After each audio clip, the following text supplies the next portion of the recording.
Hi friends, Sunitha kitchen and garden స్వాగతం అండి.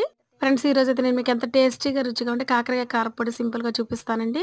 దానికి కావాల్సిన పదార్థాలు: అర కేజీ కాకరకాయలు, 100 గ్రాముల ఎండుమిర్చి, కొద్దిగా కరివేపాకు, టీ స్పూన్ పచ్చెనగపప్పు, 1 టీ స్పూన్ ఏరుశనగ గుళ్ళు, 1 టీ స్పూన్ జీలకర్ర, పావు టీ స్పూన్ మెంతులు, ఒక 2 టీ స్పూన్ల ధనియాలండి, తాలింపు కోసం వెల్లుల్లిపాయలు, తాలింపు గింజలండి.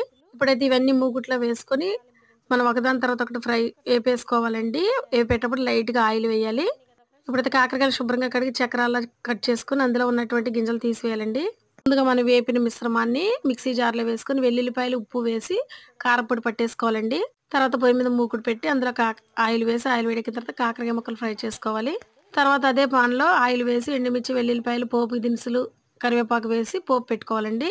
ముందుగా వేపి ఉంచిన కాకరకాయల్లో కారపొడి, ఈ తాలింపును కూడా వేసుకొని బాగా కలుపుకుంటే ఎంత టేస్టీగా రుచిగా ఉండే కాకరకాయ కారపొడి రెడీ. ఈ వీడియో నచ్చితే లైక్ చేయండి, నా ఛానల్ సబ్స్క్రైబ్ చేసుకొని మీ ఫ్రెండ్స్కి కూడా షేర్ చేయండి. Thank you for watching.